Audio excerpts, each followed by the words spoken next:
Muchas gracias por su asistencia. Empezamos esta tarde con el ciclo de charlas, el ciclo de seminarios de propagación en torno a la restauración también biológica, que estamos organizando a partir de la plataforma del proyecto de Jardín Botánico que tenemos en la Universidad Metropolitana de Ciencia de la Educación. Tenemos dos invitadas en esta ocasión, que las voy a presentar en un ratito. Primero vamos a tener el espacio de un saludo de nuestra rectora, Elisa Araya, que a pesar de que no pudo asistir presencialmente, nos ha mandado su saludo respecto a esta actividad. Estimada comunidad UMCE, estudiantes, académicos, funcionarios, comunidad en su conjunto, los queremos invitar a este ciclo de seminarios, charlas sobre cambio climático, sustentabilidad, pero muy desde el corazón de nuestro parque botánico. Este es un proyecto que lidera el profesor Cristian Villagra y que va a trabajar para reflexionar y para tomarnos muy en serio qué significa en lo cotidiano, desde los pastos centrales del PEDA, desde nuestro parque botánico tan reconocido por todos y todas, qué significa este calentamiento global y cómo podemos tener acciones cotidianas en nuestra práctica de cuidado, pero también aprender actividades que podamos, para los futuros profesores y profesoras, incorporar en nuestra práctica pedagógica. Es muy importante que sepamos que nuestro planeta, nuestra casa de todos y todas, tenemos que cuidarlo porque el calentamiento global, el cambio climático, es una amenaza real a la supervivencia de la especie.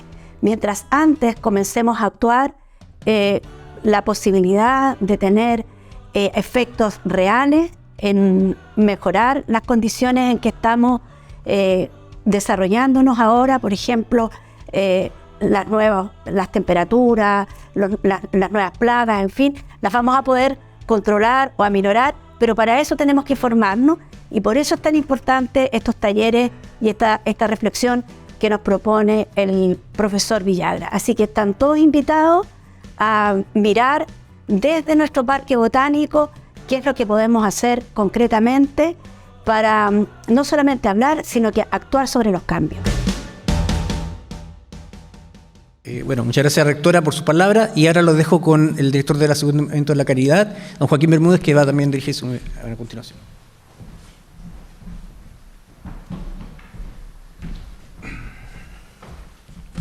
Hola, buenas tardes.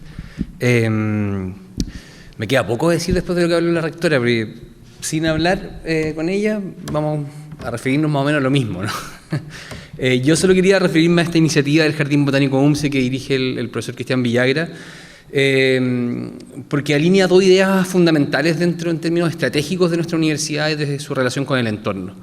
Este Jardín Botánico que tiene como objetivo generar un espacio fuera del aula que sea entretenido y multidisciplinario para el aprendizaje, y que pone en valor además al campus Macul y a la UMCE como un pulmón verde más allá de lo que siempre se ha dicho, ¿no? Lo patrimonial e histórico del campus.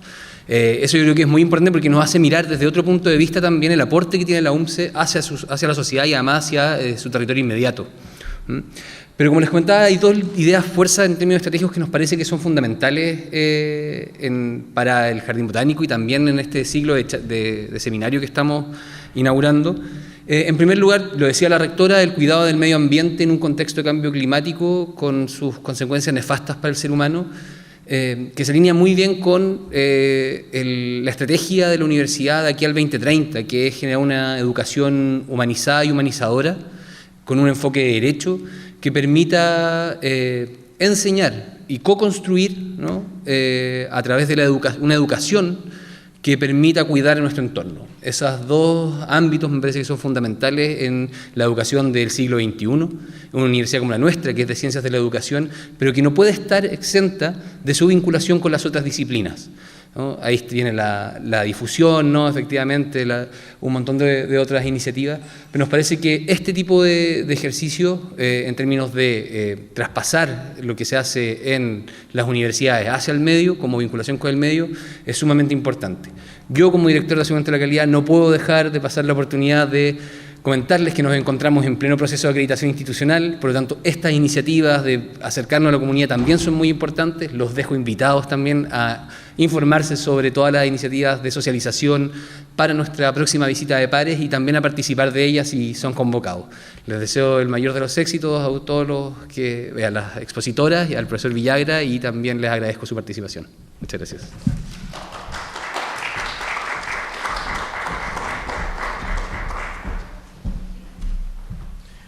Bueno, a continuación les voy a dejar con ustedes a Camila Silva Zambrano. Ella es magíster en Recursos Naturales, ingeniera agrónoma de la Pontificia Universidad Católica de Chile, y nos va a hablar sobre el beneficio del arbolado urbano, sus aspectos sociales, ecológicos, económicos y la salud para las personas.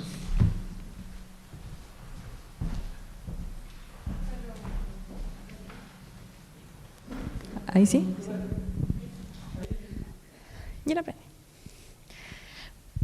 Mucho gusto a todos. Voy a continuar para no volver a leer el título. Vamos a hablar sobre los beneficios del arbolado urbano.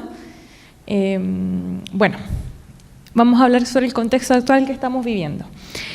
Estamos en un contexto en donde hemos visto que la alza de temperatura ha generado tremendos afectaciones tanto en el ecosistema como a nosotros en las ciudades. Hemos visto olas de calor urbano, ¿puedes volver atrás, Javita?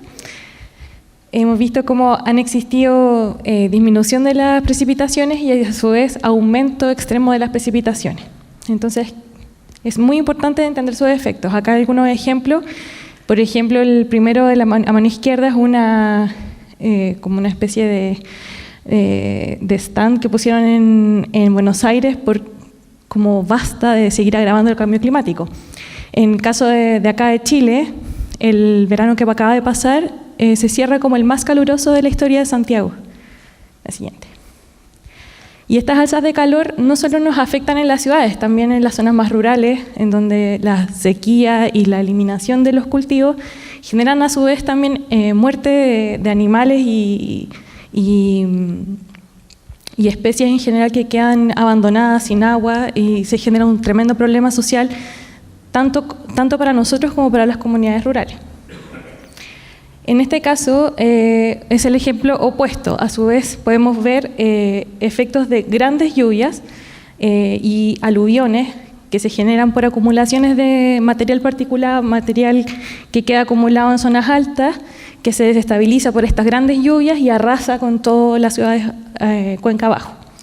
En este caso, la temporada pasada murieron 160 personas en Europa por este tipo de eventos. Bueno, pero ¿esto qué tiene que ver con el arbolado urbano? Que era lo que nosotros veníamos a aprender hoy día.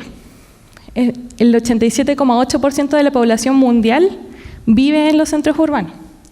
Entonces, el fomento del arbolado urbano es una forma que tenemos nosotros como habitantes de las ciudades para combatir el cambio climático. Pero ¿qué entendemos nosotros por arbolado urbano? El arbolado urbano corresponde a todas las especies arbóreas, ya sea árboles en plazas, veredas, bandejones centrales, cerros isla como el Cerro San Cristóbal, el Cerro Santa Lucía, por ejemplo, o bosques remanentes que quedan como el Bosque Panul, que existen dentro de los límites urbanos de nuestra ciudad. Estos árboles pueden ser nativos o pueden ser exóticos, y también pueden estar insertos en zonas privadas o en zonas públicas. Algunos datos importantes sobre el arbolado urbano. Por ejemplo, en Estados Unidos se estima que el arbolado urbano tiene una capacidad de captura neta de carbono de 18,9 teragramos de CO2 por año, y analizando la cobertura de 3.553 ciudades. Por otro lado, en Canadá se estimó que el arbolado urbano almacena casi 34 megatoneladas de carbono y captura alrededor de 2,5 megatoneladas de CO2 al año. Ahora, hay un último estudio que dijo que Chile tiene un potencial de captura de CO2 de un 36,32 teragramos de CO2 por año asociados a actividades de reforestación. Hay algunos programas de reforestación que están en este momento activos en CONAF, se están ejecutando, que son como planes de reforestación a largo plazo de aquí al 2050. Pero, ¿cómo vamos a clasificar estos beneficios? estos beneficios los voy a clasificar en este momento para que sea más fácil de entender, desde los beneficios sociales, los beneficios económicos, los beneficios ecosistémicos y los beneficios para la salud de las personas. Dentro de los beneficios sociales podemos mencionar que se generan vínculos sociales, las personas comparten, todos caminamos dentro de nuestras plazas, nuestras áreas verdes que tenemos cerca. Además, se promueve la vinculación comunitaria, que tiene que ver ya con más un tema organizativo entre las personas que habitan estos espacios. Hay estudios que indican, a su vez, que existen menores índices de violencia doméstica en lugares que están cerca a centros arbolados. Existe una mayor cohesión social y lazos entre personas que interactúan en estos espacios. Por ejemplo, se puede ver gente que hace deporte, gente que practica yoga, gente que hace distintas actividades. A su vez, esta actividad que se genera alrededor de los espacios arbolados genera una oportunidad de gobernanza para el Estado, pudiendo promover este tipo de actividades para que las personas se sientan parte de sus espacios y evitar así delincuencia y otro tipo de cosas. Existe también oportunidad de esparcimiento que un poco se relaciona con lo que habíamos mencionado anteriormente. Acá hay algunas imágenes, por ejemplo, estas plazas empezaron a ocurrir con el tema del estallido social, varios cabildos asociados a las plazas, no sé si alguno tuvo la oportunidad de participar, pero fue algo que ocurrió de forma muy espontánea y que antes no existía, uno terminó conociendo otros vecinos que nunca había visto y se generaron muy importantes lazos, sobre todo sociales. Hay niños, adultos mayores los que suelen ocupar estos espacios. Por otro lado, tenemos los beneficios económicos, son menos que los otros, sí. Aumenta el valor de los bienes raíces que se encuentran cercanos a los espacios arbolados, suben de valor las casas. Por otro lado, hay estudios que mencionan ahorro en climatización hasta un 3 a un 5, hasta un 8%, cuando uno puede plantar árboles aledaños a los territorios, evitando que entren vientos fríos, por ejemplo, y usando la sombra en verano. Dentro de los beneficios ecosistémicos los vamos a clasificar en dos grandes grupos. Primero me voy a referir a los beneficios hidrológicos. Dentro de los beneficios hidrológicos están mejorar la integridad y la estabilidad de los cauces de agua, reducir la velocidad y escorrentía de los casos de las tormentas y reducir la gravedad de eventos de inundaciones, aumentando la infiltración de agua en el suelo. Es decir, si estamos cerca de un río, y existe vegetación ripariana, los árboles y toda la vegetación lo que hace finalmente es frenar la velocidad de arrastre que tiene el agua, sostener las laderas y evitar que se desmoronen y que se generen estos aluviones, sobre todo cuenca arriba. Siguiente. Por otro lado, tenemos servicios bióticos y abióticos. Los espacios arbolados proveen de hábitat, aumentando la conectividad de parches en el paisaje. En las zonas urbanas, la mayoría de la fauna que habita son las aves. Y tener conectividad en el paisaje permite que se muevan mucho mejor, generando una mayor ecología. Los árboles fijan el carbono a través de la fijación de CO2, purifican el aire, capturan el material particulado de sus hojas. Bueno, se ha estudiado que hay distintos árboles que tienen mayor o menor capacidad de captura de carbono, dependiendo del tamaño de sus hojas y de si es que las pierden o no las pierden en invierno. Por ejemplo, si es un árbol caduco o perenne. Y regulación climática. Por otro lado, desde la otra arista, desde la arista del beneficio a la salud de las personas, los vamos a clasificar también en dos tipos de servicios. Por un lado, vamos a tener los servicios emocionales y psicológicos, en donde se mejora el bienestar, disminuye el estrés. Todos hemos participado también de estos espacios arbolados, en donde al caminar y sentir ya el aroma a la tierra, el aroma a las hojas, uno ya se siente distinto. Algo cambia ahí. Y la idea de hacer estas charlas también es darle valor a eso.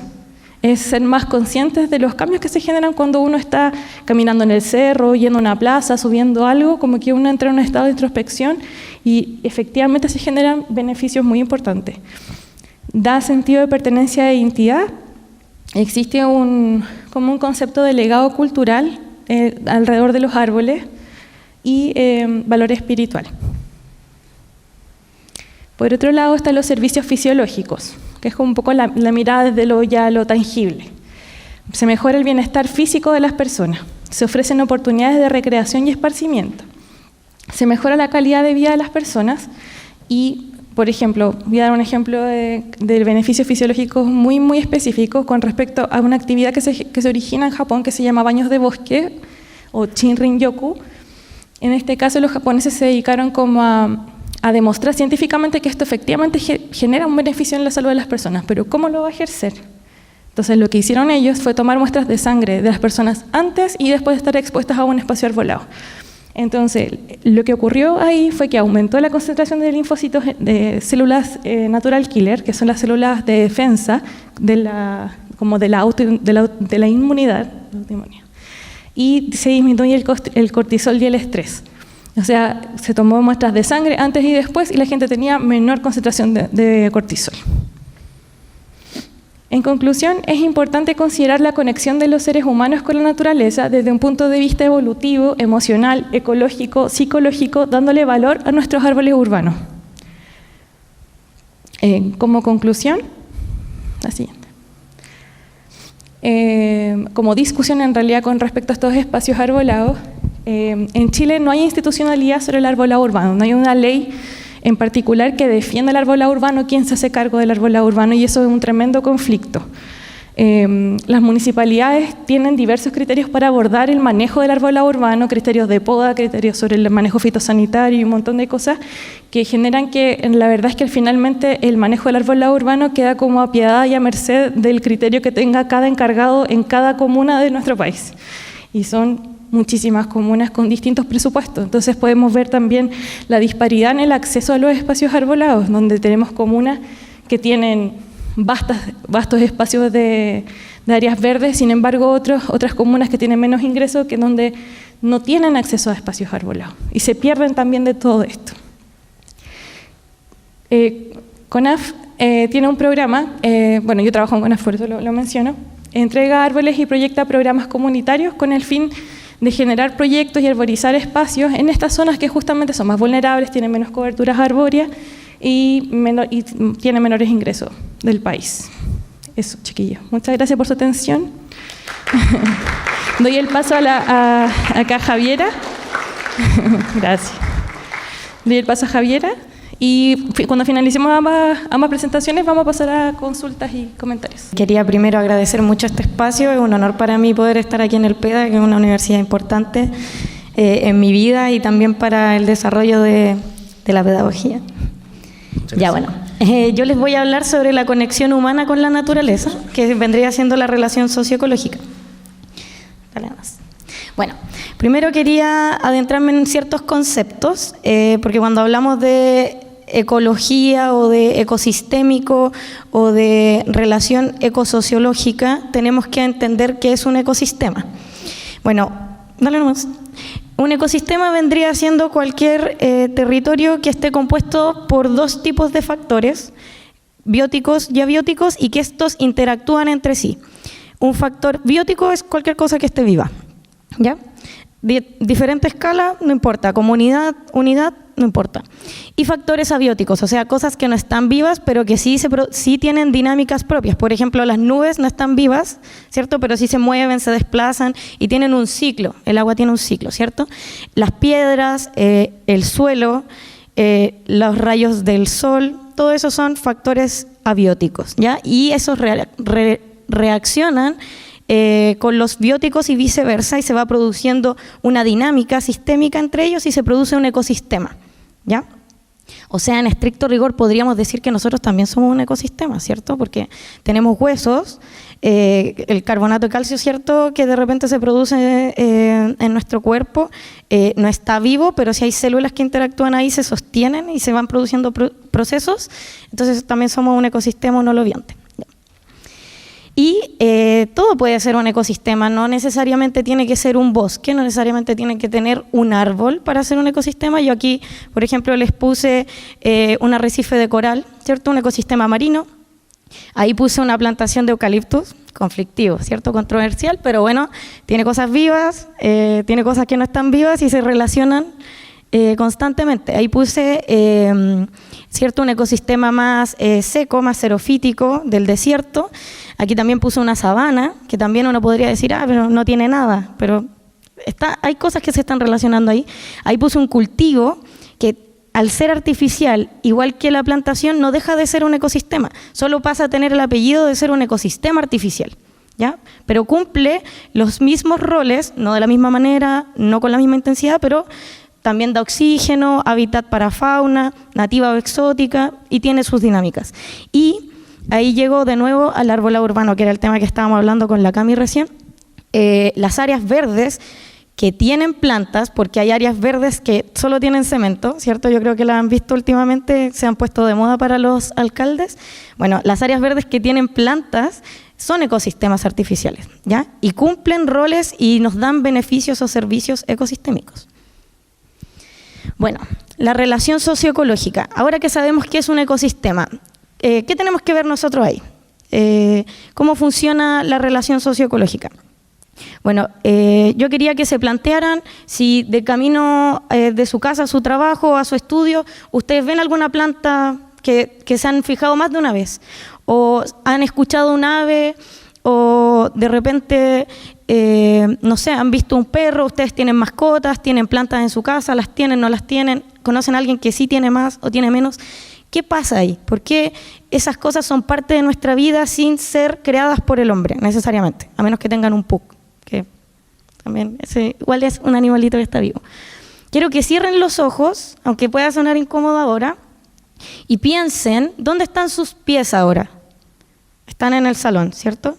¿El salón dónde está?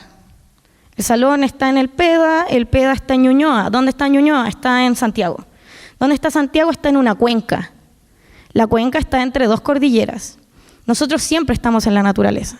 No podemos pensar en la relación socioecológica o en la naturaleza sin ponernos ahí al medio, porque sería como imaginar a la humanidad fuera del planeta, y eso es imposible, no podemos estar como volando ahí.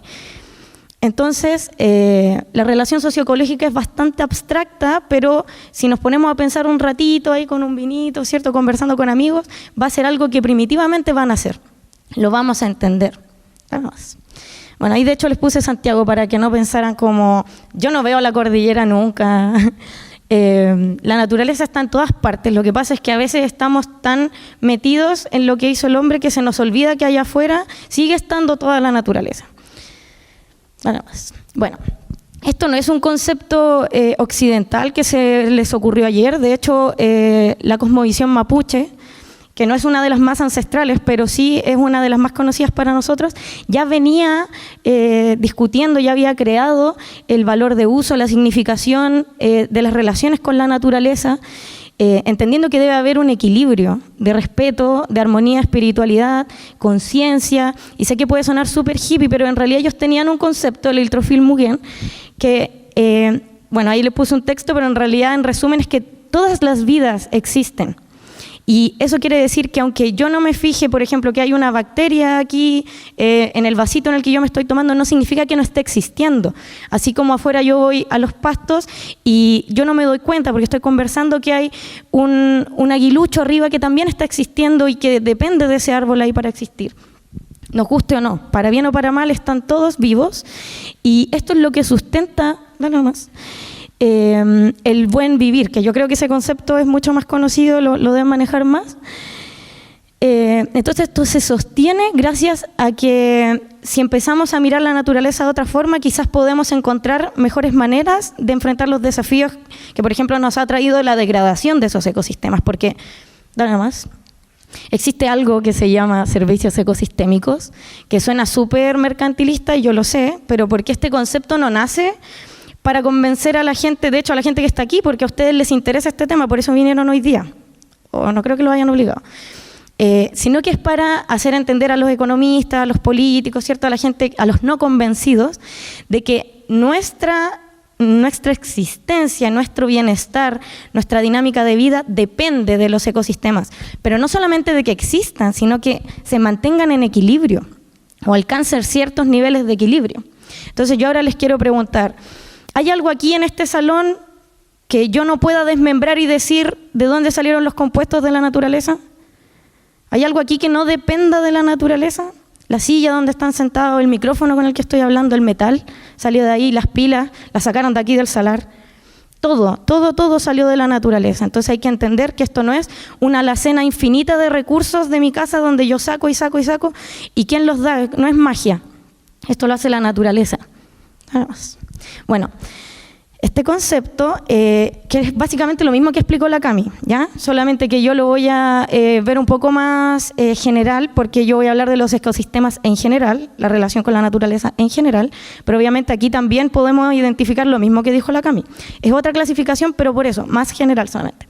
Bueno, ¿qué son los servicios ecosistémicos? Son una ciencia ahora, ¿cierto? Como un área de la academia, de esta relación socioecológica que trata de explicarle a la gente que el bienestar humano depende de la naturaleza. Muchas veces yo leí, haciendo mi tesis, hablando con otros colegas, de que hablaban de una relación de interdependencia con la naturaleza, como si, no sé, el cóndor alto andino ahí me necesitara a mí de alguna forma o nos necesitara a nosotros. Claro, quizás hace unas varias décadas podríamos haber pensado que la relación era solo de dependencia. Pero ahora, en el estado en el que están los ecosistemas, la idea de nosotros tiene que ser otra. Ahora sí hay una interdependencia, pero no es que los ecosistemas nos necesiten que hagamos lo que hacemos, que no es para la naturaleza, para existir, sino que necesitan de nosotros, algunos, muchos, para seguir existiendo. Y a eso es lo que uno le llama restauración. Esa es la actividad de la que depende la naturaleza ahora de nosotros, porque ya no tiene esa capacidad, o ha perdido gran parte, para restaurarse sola, ¿cierto? Su resiliencia, muchas veces su resistencia. Entonces, hay que empezar a entender que si bien nosotros dependemos muy directamente de la naturaleza, hay muchos ecosistemas que están dependiendo hoy en día de nosotros, sobre todo en la zona central, bueno, los salares. La dependencia de repente no es solamente ir a plantar árboles, es oponerse a ciertas cosas. Bueno, aquí les puse algunos servicios, las clasificaciones son las siguientes. Yo les decía, ¿qué materiales de aquí son de la naturaleza? Bueno, todos, cosas que se pueden tocar, provisión. Ya, yo voy al cerro, puedo sacar madera, puedo sacar leña, puedo sacar alguno que otro fruto, un maqui, qué sé yo. Incluso tierra de hoja, que todavía se sigue vendiendo, todavía se sigue extrayendo de los bosques, ¿cierto? Los servicios de regulación, que esto ya es un poquito más abstracto, pero yo sé que ustedes sí los conocen, que es, por ejemplo, proteger las fuentes de agua natural, lo que decía la Cami. Si yo tengo vegetación en la ribera, es posible que ese río, por ejemplo, pueda caer con menos material particulado, yo pueda tener un río constantemente porque el bosque produce agua. La conservación del suelo, hasta no hace muy poco, en el 93, ¿cierto? Si la memoria no es frágil, hubo un aluvión ahí en la quebrada de Macul, producto de la deforestación, del dejar basura en las quebradas, de las edificaciones en gran altura, en el pie de monte. ¿Y qué es lo que pasó? Si no hay árboles, las rocas van a caer. El suelo se va a caer cuando llueva muy fuerte. También por eso le llamamos control de aluviones. O sea, todo esto lo hace un ecosistema. Yo puedo intentar poner barreras. De hecho, el alcalde Carter se saca constantemente fotos en esas piscinas de decantación, pero si hace erupción un volcán, a ver cómo lo paró. No. Entonces, si hay árboles, si hay un bosque, yo voy a poder detener un aluvión, ¿cierto? Una deposición de detritos, qué sé yo, lo que se ocurra. Captura y almacenamiento de carbono. En cantidades industriales, estoy hablando de un bosque, no un arbolito solamente. Servicios culturales, bueno, todo lo que veníamos hablando, que es lo que hace la gente, se recrea, ¿cierto? Recreación, actividades de educación ambiental, lo que vamos a hacer en un ratito allá afuera. Si no tuviéramos eso, tendríamos que imaginárnoslo. Legado para nuevas generaciones, nuestros hermanos chicos, nuestros hijos, nuestros nietos, ¿qué van a ver después? Ecoturismo, el poder generar que tu quehacer sea poder llevar a la gente a la naturaleza. Hay mucha gente que vive de eso. La apreciación estética e inspiración para el arte, para la vida en sí, la contemplación. La experiencia espiritual. Y ahí no voy a entrar más porque cada uno tiene su experiencia. La identidad cultural y el sentido de pertenencia, ¿cierto? Yo conozco ese árbol, yo lo planté, ese cerro que colinda con mi casa, yo lo conozco, he visto cómo se pone en verano, he visto cómo se pone en invierno. Y los servicios de soporte, que esto ya es una escala de paisaje, el hábitat para el pudú en Chiloé. Ya eso lo hace un ecosistema, no lo puedo hacer yo. No puedo ir y poner plantas de plástico y que el pudú ahí vaya a vivir, no se puede. Y mantención de diversidad genética. Para que las especies y el ecosistema se mantengan en equilibrio y pueda prosperar en el tiempo, necesita tener un pool genético, porque si no, no va a poder enfrentar, por ejemplo, el aumento de la temperatura, el aumento de los patógenos y qué sé yo, bla, bla, bla. Nada más. Bueno, aquí les traje un ejemplo, ¿ya? Que es algo que yo medí, entonces voy a hablar solo de lo que sé, ¿ya? Nada más. Bueno, no sé si alguien aquí conoce el PANUL. ¿Voy a levantar la mano? Ahí tenemos un par. Sí, ya, son de PANUL. Bueno, les voy a hablar por qué el PANUL fue mi área de estudio, por qué alguien iría a medir algo allá.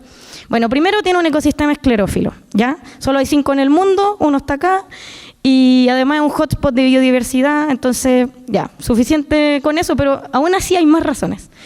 Es el último bosque nativo bajo el radio urbano de la región metropolitana. El radio urbano de la región es de 900 metros sobre el nivel del mar y el PANUL está abajo de eso, el único bosque nativo abajo de eso. Es un terreno privado con conflicto inmobiliario. Ya empezamos a saber para dónde va la cosa, ¿cierto? Bueno, como están esas 3 razones, obvio que hay una comunidad organizada tratando de defenderlo. ¿Qué más? Es de fácil acceso. O sea, yo me bajo la micro, camino un ratito y entro. Y hay ausencia de control. Se podrán imaginar lo que pasa adentro. Sodoma y Gomorra. Entonces, hay diversas actividades, diversos usos, diversos actores. Todo es diverso. Y nadie sabe nada, porque no hay control. Y además, igual que aquí en el PEDA, es un patrimonio histórico porque fue escenario de la matanza de Locañas en 1891 durante una guerra civil. Murió mucha gente, la asesinaron, la torturaron, qué sé yo, y hay unas cruces que datan de esa época y son monumento histórico, reconocido por bienes nacionales.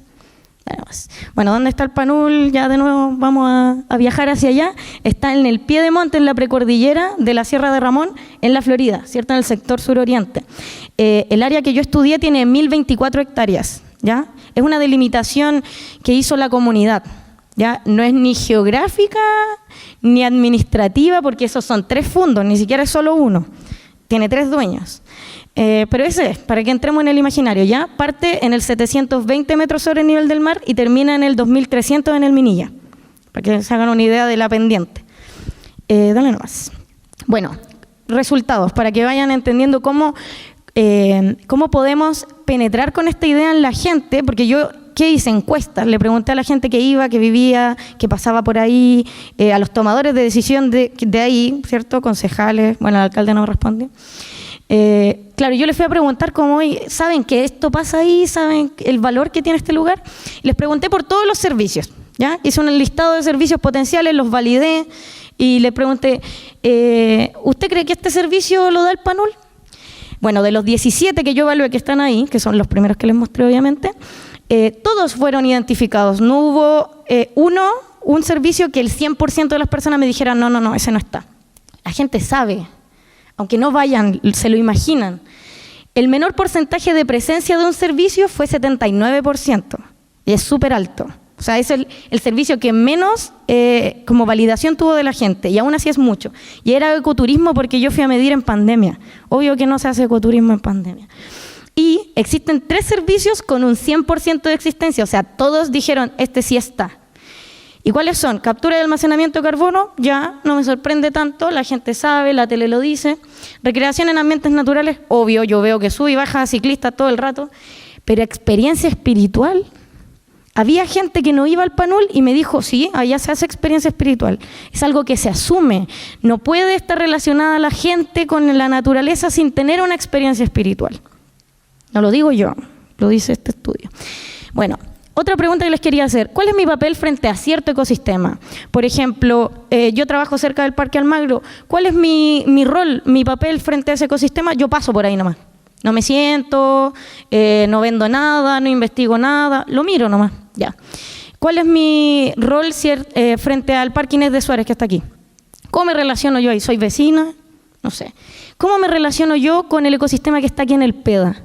Soy visitante, soy vecina, soy gestora, soy investigadora, hago deporte, soy activista. ¿Cuál es mi rol? ¿Dónde me posiciono yo frente al ecosistema? Entonces esto quise saber de la gente que iba al PANUL. ¿Y qué es lo que salió? Espero que se note. Ahí están los 6 grupos, ¿ya? Activistas, deportistas, gestores del territorio. Bueno, aquí no se nota bien que activistas y gestores del territorio tienen un color diferente. Pero en el dibujo sí. Menos mal. Vecinos y beneficiarios. Beneficiario es alguien que obtenga dinero, ¿ya? Alguien que pueda vender cabritas, qué sé yo, agüita, lo que sea. Y visitantes. Ya, entonces, ¿dónde quiero que se fijen? Por ejemplo, la experiencia espiritual que todos dijeron que había. ¿Qué opinan los gestores del territorio? Esto no es importante para mí. Esta escala va de 1 a 5, donde 1 es poco importante y 5 es muy importante. Soy gestor del territorio, a mí no me importa eso, me importan otras cosas. ¿Qué cosas me importan, por ejemplo? La protección de fuentes de agua natural, el control de los aluviones. Pero, por ejemplo, al deportista, ¿qué le importa al deportista la identidad cultural y el sentido de pertinencia si solo quiere hacer deporte?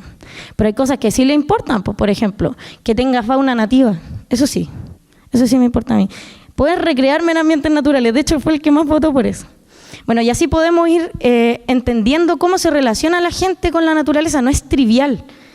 Y esto también explica el nivel de otredad. No sé si saben lo que es eso, pero es cómo yo siento que se siente el resto respecto a algo que tenemos en común. Por ejemplo, ¿cómo creen que se sienten sus compañeros o sus colegas, profesores, respecto a lo que pasa con el arbolado del PEDA? ¿Les importa más o menos que a ustedes? Probablemente ustedes van a pensar que les importa menos porque no están aquí. Eso es el nivel de otredad. Entonces aquí podemos identificar claramente que dependiendo cómo yo me relaciono con el ecosistema, yo entiendo que el resto no se siente igual que yo. Y eso no es algo bueno ni malo, pero pueden explicarnos por qué no nos unimos y salvamos el panul, que es algo que todavía no puede ocurrir.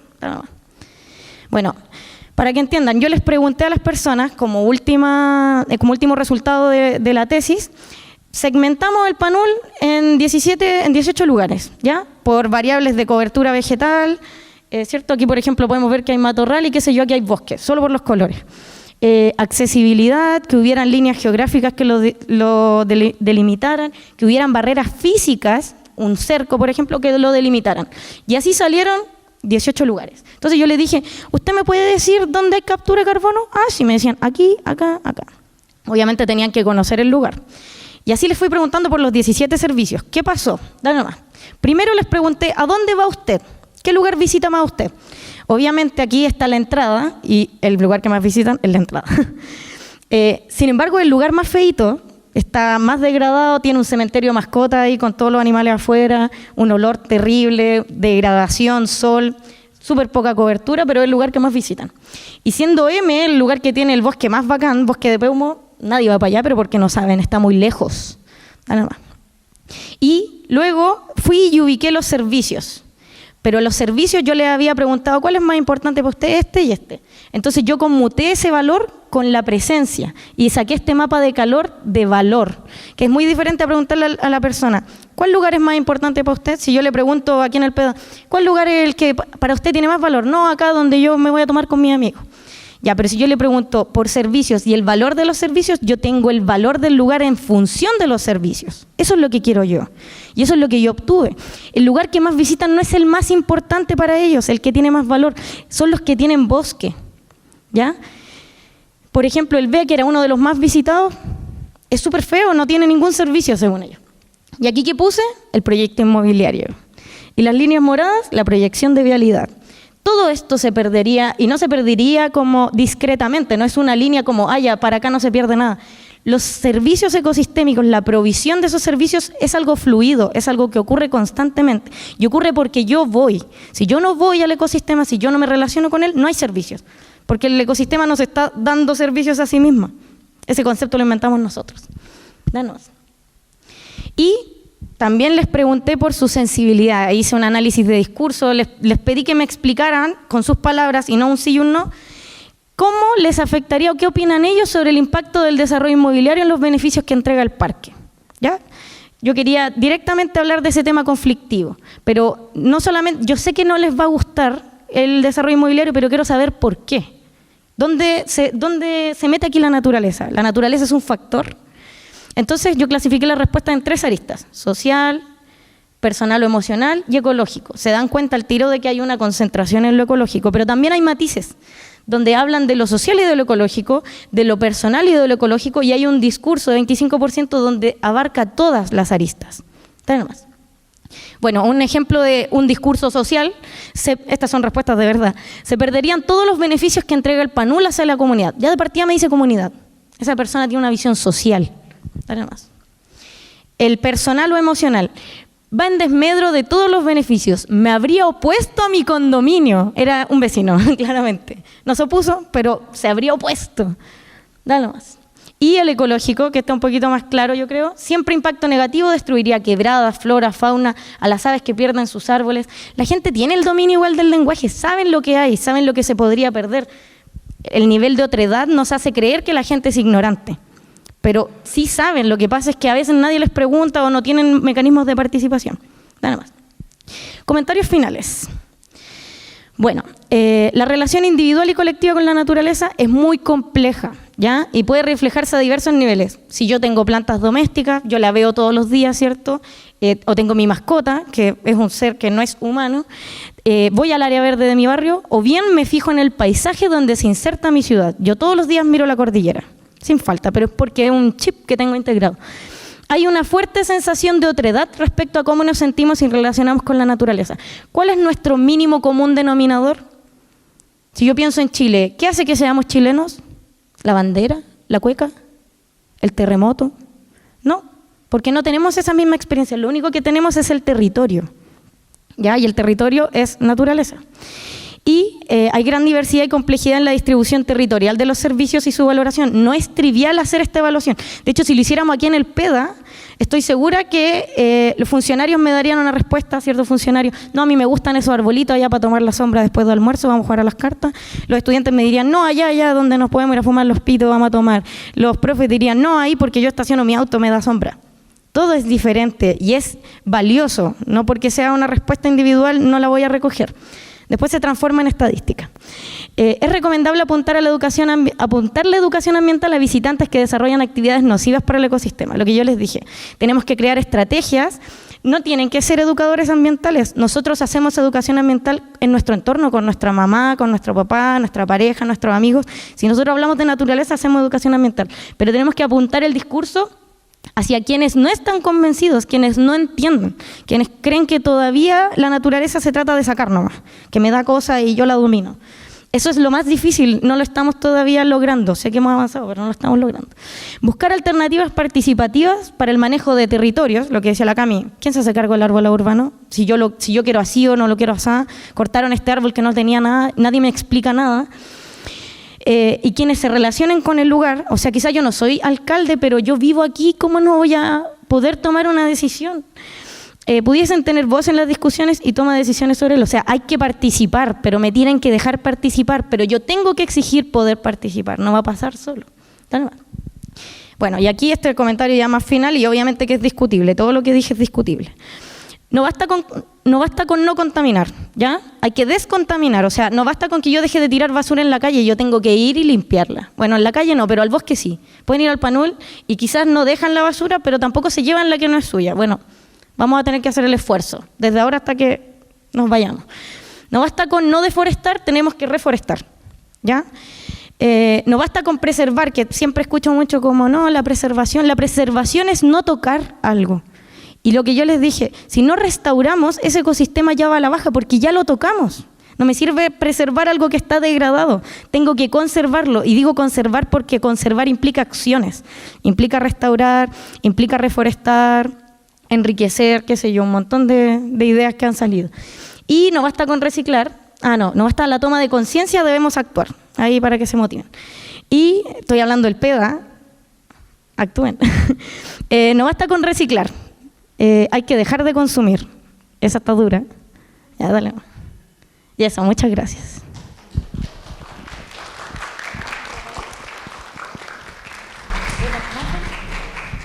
Muchas gracias, Javier y Camila. Les quisiera pedir que se vinieran aquí para adelante porque ahora vamos a tener un espacio para preguntas, para todos quienes quieran hacer preguntas. No sé si podemos trasladar el micrófono para allá o... No, aquí tenemos uno. Mira.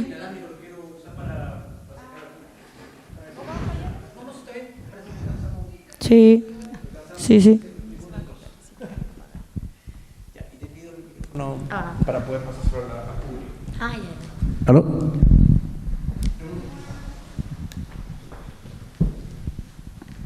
Antes de preguntarles, muchas felicitaciones y muchas gracias por venir para acá. Realmente las charlas han sido súper enriquecedoras y sucede también un poco lo que decían ustedes, que yo pienso que todos los que estamos acá más o menos estamos remando para el mismo lado, ¿no es cierto? Y al final, cuando la Javi hablaba sobre esta las personas que son más difíciles de convencer. Como, ¿qué consejo darían ustedes?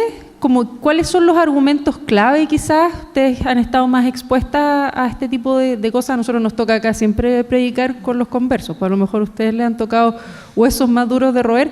Como, ¿de qué argumentos nos podemos agarrar para poder convencer a esas personas que piensan que el cambio climático no existe, que los árboles nativos dan lo mismo, que el cemento es súper bueno y que el pasto también es muy bueno? Es más limpio. Claro, es más limpio, que no tira hojas, por ejemplo. Ya. Bueno, desde mi área, a veces pienso que yo he intentado siempre argumentar con ciencia, con datos y cifras. A veces pero hay personas también que no dicen la ciencia no existe. ¿Qué es la ciencia? ¿Por qué crees en la ciencia? Entonces, cuando ya llegáis a ese nivel, no tiene que dejar de desgastarse. Hay que elegir las batallas. Pero si hay gente que realmente a veces está abierta a recibir conocimiento sobre estas cosas, uno puede generar un diálogo enriquecedor, sobre todo poniéndoles ejemplos simples. Como por ejemplo cuando les decía, el arbolado urbano de repente, claro, está súper como manoseado el concepto, pero tenemos que empoderarnos de nuestros espacios y percibirlo también y quererlo y valorarlo como está. Entonces, ¿qué sientes tú cuando tú caminas por un bosque? ¿Qué sientes? ¿Qué percibes? ¿Qué sensaciones sientes en ti?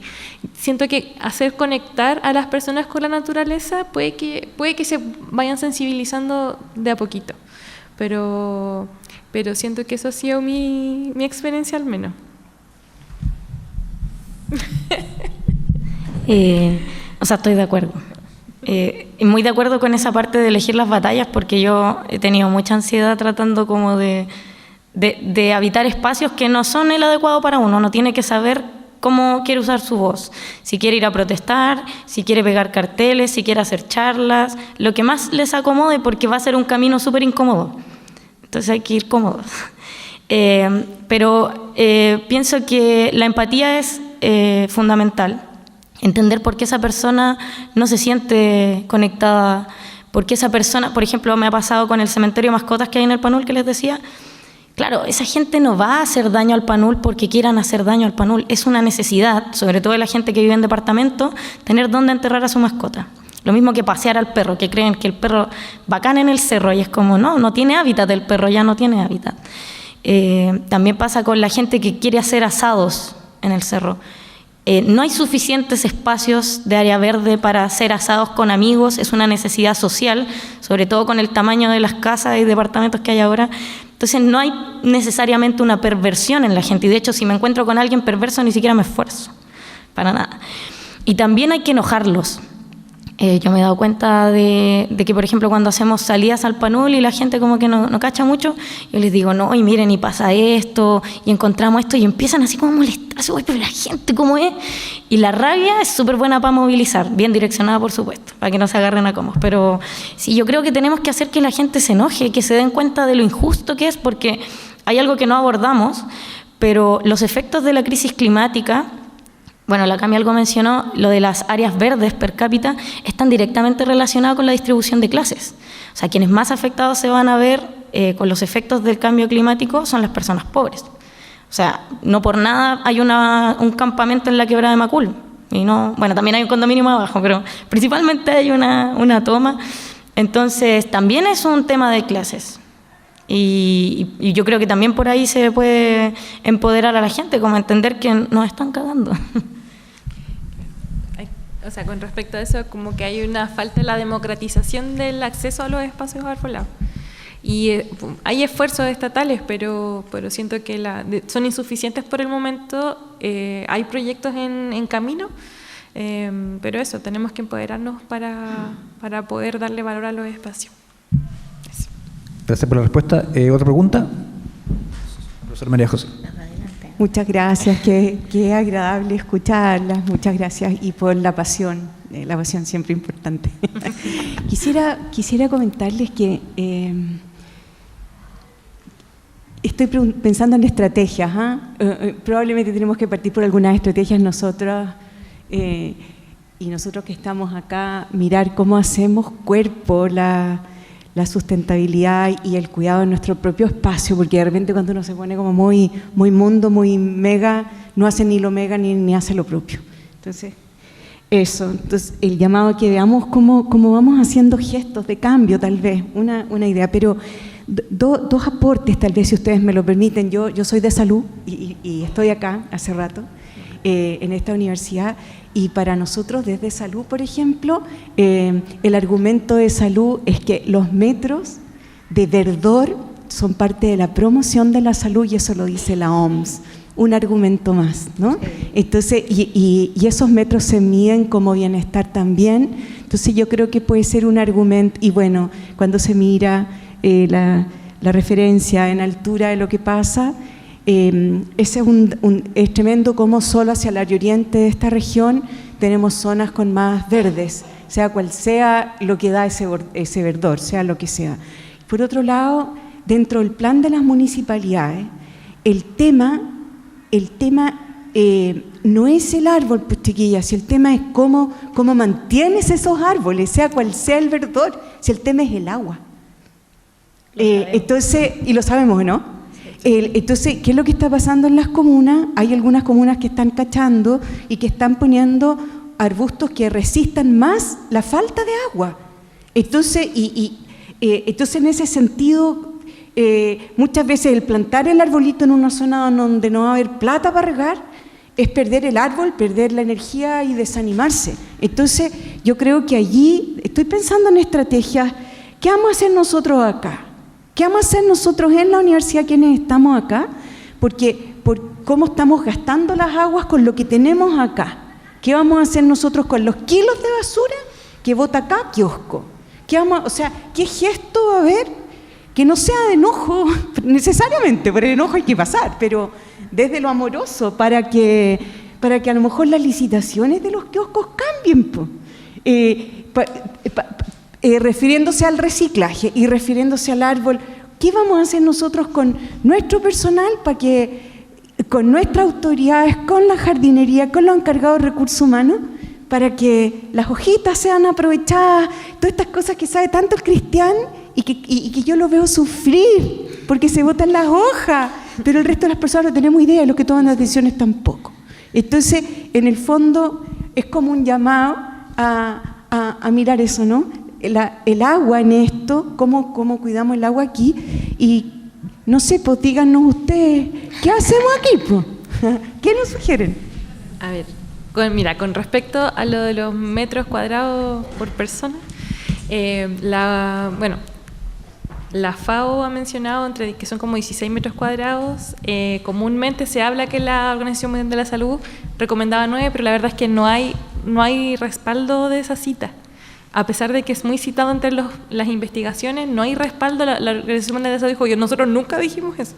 Sin embargo, sabes que a pesar de que quizás no fue así, y que después la FAO lo haya corregido a 16, sí fue un pie, fue un dato que sirvió mucho para generar investigación. Y cuando se calculó en Santiago cuántos metros cuadrados habría por habitante, eran 4. O sea, estamos años luz de eso. Por otro lado, lo que mencionabas, lo de los recambios de especies y todo, sí, efectivamente, las comunas, Ñuñoa, Las Condes al menos, está haciendo un recambio de pasto por especies de bajo consumo hídrico, justamente pensando en el tema del gasto del agua por el pasto. El pasto en particular consume muchísima agua. Lo que sí se está haciendo es priorizando el pasto en zonas de aprovechamiento. Por ejemplo, en plazas donde la gente se sienta, que pueda como ocuparlo, digamos, y no ocupar esa agua en espacios verdes que no van a ser de uso público, como las aceras, las veredas y esas cosas. Entonces, de todas formas se han encontrado ahora nuevas otras estrategias, por ejemplo, plantaciones de otros tipos de cubresuelos que tienen bajo consumo hídrico, que se ven igual de verdes, que agarran un buen color, que resisten pisadas y todo, y que consumen 1/3 del agua que consume el pasto. Entonces también vamos así mismo, como van ocurriendo estas cosas, van surgiendo nuevas soluciones. Nos ha pasado también que hemos tenido que defender también algún uso de especies exóticas en arbolado urbano, En un momento mucha gente decía vamos a prohibir el uso de árboles exóticos en zonas urbanas. Resulta que el arbolado urbano no resiste muchas veces, o sea, el arbolado nativo, digamos, muchas veces por las mismas condiciones de sequía, las condiciones de viento y todas las alteraciones que sufren en zonas urbanas donde hay más una ola de calor y altas temperaturas, los árboles exóticos son los únicos que resisten estas condiciones. Porque los ponen y se secan, los ponen y se secan, los ponen y se secan. Entonces, al final, nos ha tocado un poco defender eso en pos de la captura de carbono y los servicios ecosistémicos que habíamos mencionado. Como un poco no demonizar tanto todo, porque al final nos pasó al principio que, claro, teníamos esta mirada más ecológica, pero después empezamos a ver que todos los árboles que habíamos, o sea, de 3.500 árboles que habíamos entregado, teníamos una sobrevivencia bajísima. Se había muerto todo de un esfuerzo gigante de viverización, de agua, de mantenimiento. Entonces, también hay que educar a la comunidad y decirles, pucha, ¿sabes qué? Esto es lo que está pasando y esto es lo que tenemos para poder actuar. Javita. No, ¿Alguna pregunta? Ya, aquí una pregunta. Está buena. Aquí tiene un poquito de agua. Ya, un poquito, pero... Para Javiera específicamente, quería saber si en ese estudio que hiciste en el Bosque Panul, ¿tuviste relación con los propietarios de los predios? ¿Y qué era lo que te decían ellos? Como la experiencia que tuviste con esa gente. No tuve experiencia. No. Lo que pasa es que el Panul, bueno, voy a un poquito de historia más que nada para que me entiendan el contexto. El Panul está compuesto por 3 fondos, ¿cierto? El Parque Comunitario Panul, que fue lo que yo mostré, son 3 fondos privados que antes eran uno solo y que pertenecía al bacteriológico de la Chile. Era de la Chile igual que el PEDA. Y al igual que el PEDA lo sacaron, al Panul también lo expropiaron y lo rifaron, básicamente hicieron una subasta en los tiempos de Pinochet y se subastó a su mejor amigo, Vicente Rolando Navarrete, uno de los dueños de Oxiquim también, quizás les suena conocido. Ese dueño es específicamente el dueño del Fondo Panul, pero no es su nombre, sino es su holding. Es un holding que tiene una inmobiliaria, una constructora y una Gelimar, que es una empresa que produce como que extrae productos de microalgas para hacer como espesantes, se ocupan en maquillaje, una cuestión industrial que yo no entiendo. El otro fondo, el que está al medio, que es donde está la entrada, también es una inmobiliaria. Y ahora está haciendo quiere levantar un proyecto con aguas andinas para poner un estanque, nadie sabe para qué, porque ahí no hay agua, no viene agua de arriba, por ejemplo. Y el tercer fondo, que es donde está el Cerro Santa Rosa, que vendría siendo como el límite sur, es también de una empresa, pero no tiene un rubro relacionado como con la tenencia de la tierra. Y uno no se puede comunicar con ella, tendrías que comunicarte con tus abogados. Además que cuando yo hice el estudio, justo estaban en un proceso legal con la comunidad, porque bueno, ahí voy a contar un cagüín. El Fondo Panul, ¿cierto?, del holding que tiene esta empresa de microalgas, hace mucho tiempo, bueno, extraían arena de mar para secar las microalgas, y lo correcto, lo legal, es que ellos hicieran como que se hicieran cargo de sus desechos a través de una empresa tercera que se lleva los desechos a un depósito, y ellos, para no hacer eso y no gastar esa plata, dijeron: nosotros tenemos un bosque en la cordillera, tenemos como 500 hectáreas, ya vamos a dejarla allá. 30 años fueron a dejar arena de mar allá. Entonces la comunidad dijo: oye, esta arena de mar tiene la cagada en el ecosistema, es un ecosistema que no tiene sal, como, ¿qué está haciendo aquí? Entonces la empresa dijo: ya vamos a sacar la cuestión, y llegaron con retroexcavadora y empezaron a tirar árboles, y la comunidad dijo: no, ya no saquen nada. Entonces estaba pasando eso y yo encuestando así: hola. Entonces no pude tener relación con ellos, pero ellos sí han ido al Consejo Municipal, hay grabaciones de ellos hablando con Carter. Carter obviamente los recibió al tiro. Después la comunidad fue a decir: nosotros también queremos que nos reciban. Y ahí siguió un conflicto, y el conflicto va en que ya no vamos a hacer casas, ahora vamos a hacer parcelas. Y vamos a donar un terreno para que la gente del campamento se vaya a vivir allá, arriba de la falla de San Ramón. Y el resto de arriba lo vamos a donar como un parque, porque no podemos construir ahí. Estoy parafraseando, por supuesto. No es lo que dijeron, pero algo así. Así que esa es la relación con los dueños, que en realidad esto es algo habitual. Yo creo que igual han escuchado noticias o qué sé yo. Eso. No es una historia bonita, lo lamento. Bueno, si hay alguna otra pregunta, quisiéramos agradecer a Javiera y a Camila con un aplauso, por favor, por su participación y su apoyo. Y le queríamos entregar un regalito. Paula, por favor, le va a entregar un presente de parte de nosotros por su tiempo y por su conocimiento.